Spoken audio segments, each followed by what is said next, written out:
غزہ کے علاقے جبالیہ میں اسرائیلی فورسز کے حملے میں سربراہ حماس یحییٰ سنوار شہید۔ یحییٰ سنوار جنگ کے محاذ پر 2 محافظوں سمیت شہید ہوئے۔ یحییٰ سنوار کو طوفان الاقصی آپریشن کا ماسٹر مائنڈ کہا جاتا ہے۔ اسماعیل ہنیہ کے بعد انہیں حماس کا سربراہ بنایا گیا تھا۔ آئینی ترمیم سے متعلق حکومتی ابتدائی مسودے کی کاپی بھی منظر عام پر۔ حکومت کے ابتدائی مسودے میں آرٹیکل 63 سمیت آرٹیکل 191 میں ترمیم تجویز کی گئی۔ سپریم کورٹ کا آئینی ڈویژن تشکیل دینے کی تجویز بھی حکومتی مسودے میں شامل۔ آئینی ڈویژن کے ججز کے تعین کا اختیار جوڈیشل کمیشن کو دینے کی تجویز۔ سپریم کورٹ کے 3 سینئر ترین ججز میں سے ایک کو چیف جسٹس مقرر کیا جائے گا۔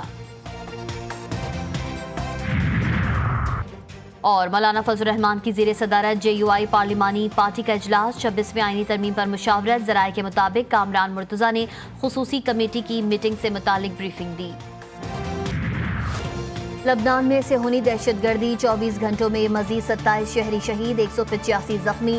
صہیونی فوج نے مجیب میں حضرت یعقوب علیہ السلام کے بیٹے بنیامین کے مزار پر بھی بم برسا دیے۔ حزب اللہ نے القوزہ میں 5 صہیونی فوجیوں کو ہلاک کیا، 50 زخمی۔ 2 مرکاوا ٹینک بھی تباہ کر دیا۔ حزب اللہ نے لبنانی سرحدی علاقوں اودیسا، ایٹا، اشب اور رامیا میں صہیونی فوج کو شدید نقصان پہنچایا۔ غزہ کے قصائی نیتن یاہو نے ایران پر حملوں کے اہداف کی منظوری دے دی۔ امریکی میڈیا نے انکشاف کیا کہ امریکی الیکشن سے پہلے اسرائیل ایران پر حملہ کر سکتا ہے۔ اب تک یہ واضح نہیں کیا گیا کہ مخصوص اہداف کیا ہیں اور نہ ہی بتایا گیا کہ اسرائیل ایران کے فوجی اہداف کو نشانہ بنائے گا یا نہیں۔ پتہ کس کی پاک انگلینڈ دوسرے ٹیسٹ دلچسپ مرحلے میں داخل۔ ملتان ٹیسٹ کے تیسرے روز پاکستانی بیٹنگ سوکھے پتوں کی طرح بکھر گئی۔ دوسری اننگز میں پاکستان کرکٹ ٹیم 221 رنز پر ڈھیر۔ انگلینڈ کو جیت کے لیے 297 رنز کا ہدف۔ پاکستان کی جیت کا دار و مدار پھر اسپنرز پر آ گیا۔ تیسرے دن کے کھیل کے اختتام پر انگلش ٹیم نے 2 وکٹوں کے نقصان پر 36 رنز سکور کر لیے۔ جیت کے لیے مزید 261 رنز درکار۔ ساجد خان کی گھومتی گیندوں نے انگلش بیٹرز کو بھی گھما دیا۔ ملتان ٹیسٹ کی پہلی اننگز میں اسپنر ساجد خان کی تباہ کن بولنگ، 111 رنز دے کر 7 انگلش بیٹرز کو پویلین کی راہ دکھائی۔ PCB کی قومی سلیکشن کمیٹی میں پھر تبدیلی۔ کمیٹی سے کپتان اور ہیڈ کوچ کو نکال دیا گیا۔ نان کمیٹی سے نان ووٹنگ ممبرز بھی فارغ۔ سلیکشن کمیٹی 5 اراکین تک محدود۔ عاقب جاوید، اظہر علی، علیم ڈار، اسد شفیق اور حسن چیمہ با اختیار سلیکشن کمیٹی میں شامل۔ ہیڈ کوچ سے رائے لی جائے گی، حتمی فیصلہ سلیکٹرز ہی کریں گے۔ پاک بھارت تعلقات میں کرکٹ ڈپلومیسی کا پھر سے آغاز۔ SCO کانفرنس کے موقع پر پاک بھارت وزراء خارجہ کی غیر رسمی گفتگو۔ ذرائع کے مطابق وزیر خارجہ اسحاق ڈار نے چیمپئنز ٹرافی میں بھارتی ٹیم کو پاکستان بھجوانے کے حوالے سے بات کی۔ دونوں ممالک کی کرکٹ ڈپلومیسی پر سنجیدگی سے غور کے ساتھ آگے بڑھنے پر مشاورت۔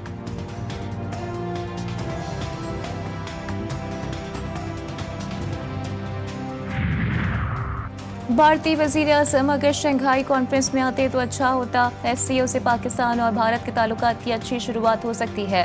مسلم لیگ نون کے صدر میاں نواز شریف کی بھارتی صحافیوں سے گفتگو۔ کہا پاک بھارت تعلقات بہتر ہو جائیں تو بہت کچھ بہتر ہو سکتا ہے۔ بھارتی کرکٹ ٹیم کو کھیلنے کے لیے پاکستان آنا چاہیے۔ ماضی بہت تلخ رہا ہے، آگے دیکھیں۔ وزیر اعظم شہباز شریف سے secretary general SCO Zhang Ming کی ملاقات۔ وزیر اعظم نے SCO ہیڈ آف گورنمنٹ اجلاس پر سیکریٹریٹ کے تعاون پر شکریہ ادا کیا۔ وزیر اعظم شہباز شریف کا کہنا تھا کہ پاکستان SCO رکن ممالک اور خطے کے وسیع تر مفاد کے لیے کام کرتا رہے گا۔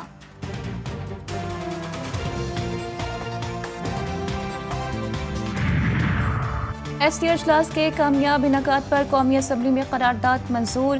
وفاقی وزیر اطلاعات عطا تارڑ کی پیش کردہ قرارداد میں صدر مملکت، وزیر اعظم اور عوام کو مبارکباد۔ ایوان SCO کے اہداف کے حصول کے لیے حکومت کے عزم کو سراہتا ہے۔ SCO سربراہی اجلاس سے پاکستان کا مثبت تشخص ابھرا ہے۔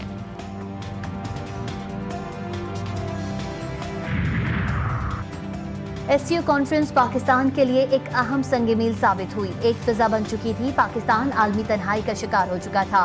ایک زمانہ تھا سیاسی عدم استحکام کی وجہ سے مہمان پاکستان نہیں آتے تھے۔ سینیٹر شہری رحمان نے سینٹ اجلاس میں کہا کہ سارک کو غیر فعال کر دیا گیا، جس میں بھارت نے اہم کردار ادا کیا۔ سینیٹر عرفان صدیقی بولے SCO سربراہ اجلاس پاکستان کا وقار اور اعزاز تھا۔ مؤثر پالیسیوں سے معاشی اشاریے بہتر ہو رہے ہیں۔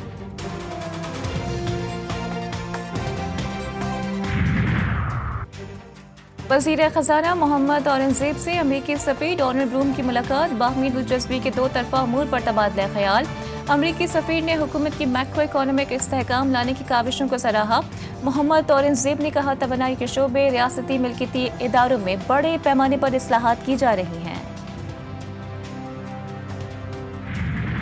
का एक प्राइवेट कॉलेज है जहाँ पे खुदा न खास्ता कोई रेप का वाक़या हुआ है। हम उस रेप विक्टिम की तलाश में, एक बच्ची का नाम दिया गया और उसको कहा गया कि वो विक्टिम है। जिन्होंने ये कहानी घड़ी है, सोशल मीडिया पे उसकी ऐसी खबर फैली और इस किस्म के इल्ज़ामात लगाए गए और कहानियाँ घड़ी गईं जिनका सिरे से कोई वजूद ही नहीं था। एक मन घड़त खबर को मसला बनाया गया जो सिरे से हुआ ही नहीं था। तलबा को गुमराह करके मुहिम चलाने की साजिश की गई। वज़ीर आला पंजाब मरियम नवाज ने कहा, एहतजाजों के पीछे कौन है वो सब जानती हैं। तालिबा रेप की नहीं, घटिया सियासत की विक्टिम बनी।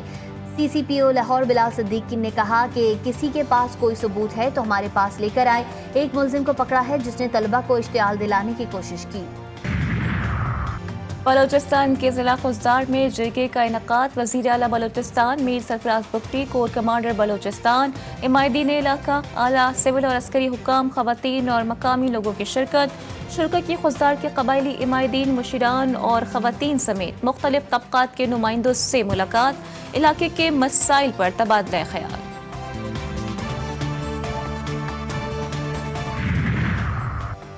18 अक्टूबर शहीदों का दिन। बिलावल भुट्टो कल हैदराबाद में मुल्क की तारीख के सबसे बड़े जलसे से खिताब करेंगे। सिंध के सीनियर वजीर शर्जील इनाम मेमन कहते हैं, कल का पीपल्स पार्टी का जलसा माजी के तमाम रिकॉर्ड तोड़ देगा। बिलावल भुट्टो सिंध के सैलाब मुतासरीन के लिए घरों का मंसूबा ला रहे हैं। इस्लामाबाद इलेक्शन ट्रिब्यूनल केस में PTI की एक हफ्ते की मोहलत की दरख्वास्त मुस्तरद। चीफ इलेक्शन कमिश्नर ने कहा कि ऐसा तो नहीं हो सकता, अगर अदालत ने कार्रवाई से रोका हो तो वक्त दिया जा सकता था। तारिक फजल चौधरी ने कहा कि इलेक्शन कमीशन के पास ट्रिब्यूनल की तब्दीली का इख्तियार मौजूद है और ये जुडिशल इख्तियार नहीं है।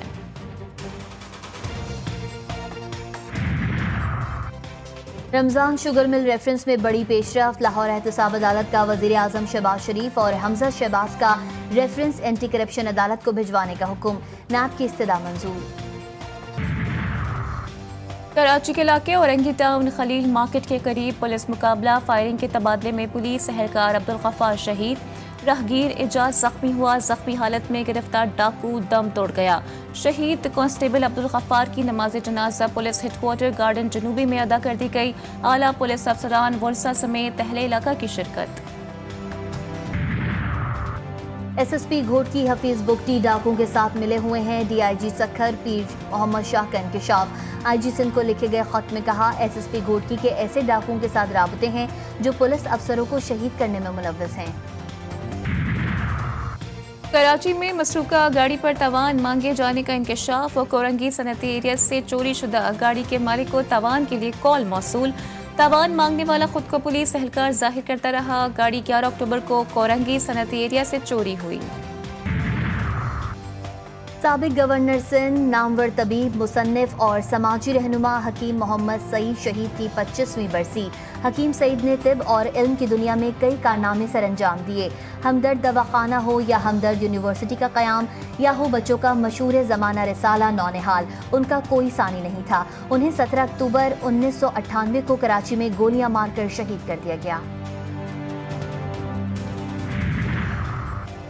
कैनेडियन वज़ीर आज़म जस्टिन ट्रूडो ने भारत को आईना दिखा दिया। इंक्वायरी कमीशन के सामने बयान दिया कि भारत ने कनाडा की खुद मुख्तारी में जारहाना मदाखलत करके संगीन गलती की। भारतीय हुकूमत की ये खौफनाक गलती थी कि उन्होंने कनाडा के तहफ़्फ़ुज़ और खुद मुख्तारी में मदाखलत की कोशिश का सोचा। भारत से ताल्लुकात तबाह नहीं करना चाहते, लेकिन हरदीप सिंह नज्जर के कत्ल में वाज़ेह इशारे मिले हैं कि इंडिया ने कनाडा की खुद मुख्तारी की खिलाफ वर्जी की है। सरगोदा में चक 19 जनूबी पहाड़िया वाली मिसाली गांव, बुनियादी इंफ्रास्ट्रक्चर इंतहाई खूबसूरत, पुख्ता सड़कें, साफ सुथरी गलियां। रिहायशियों ने अपनी मदद आप के तहत गांव को जदीद और खूबसूरत मॉडल गांव बना दिया। रोशनी का मुनासिब इंतजाम, बच्चों के लिए झूले और खूबसूरत मस्जिद मौजूद।